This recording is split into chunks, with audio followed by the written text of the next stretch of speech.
I shall now deliver a statement in my capacity as a representative of the Russian Federation. The Russian Federation voted against the draft resolution submitted in connection with the fact that its sponsors proposed that it be registered that the Security Council failed to exercise its primary responsibility for the maintenance of international peace and security. At the same time, we did not see even a hint at an attempt to reach a constructive solution at the Council.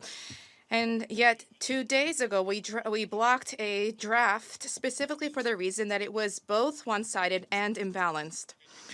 We have not seen any new initiatives since then. The UN and the United Nations Security Council were created in the post-war period with the aim of saving succeeding generations from the scourge of war. To that end, global powers concurred to reach agreement among themselves, ideally to reach consensus.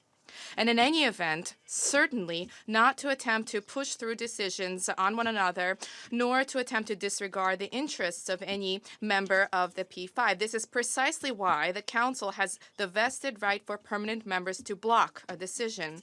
This is not a privilege. This is a mechanism for ensuring the balance of interests, which is of such paramount importance for the entire world, and through this balance of interests for the achievement of global stability. Any attempt to circumvent the position of the Russian Federation, any attempt to disregard it undermines the very bedrock of the UN Charter.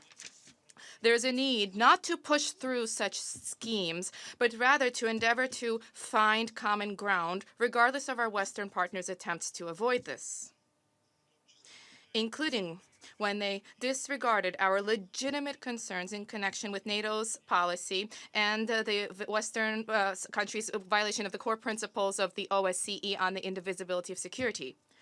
Now, there's a need to focus on resolving the situation which precipitated the crisis with which we are grappling.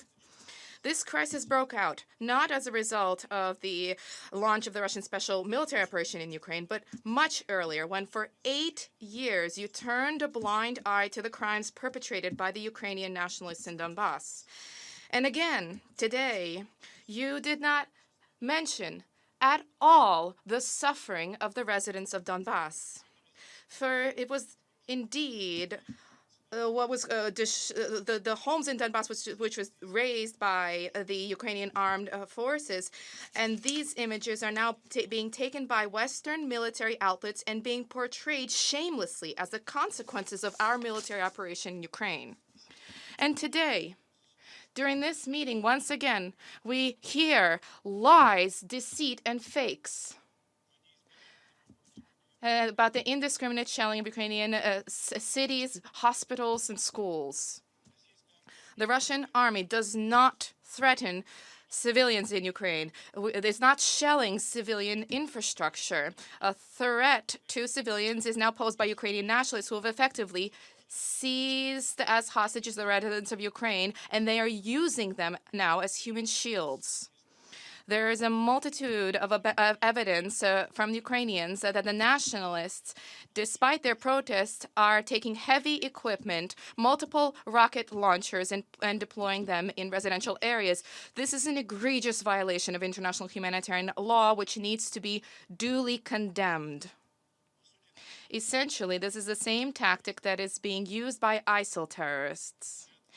All responsibility for the possible repercussions lies at the feet of the Maidan regime. The residents of Ukraine are also threatened by the ongoing radicals giving power to all of those who wish, including prisoners from escapees from jail. They are taking weapons which are now being used by marauders and thieves and criminals. Social networks have sufficient evidence of this from the residents of Kiev and other cities. This demonstrates the reckless approach of the Ukrainian authorities vis-à-vis their own citizens. Now, against the Russian Federation and social networks, there has been an information war has been unleashed.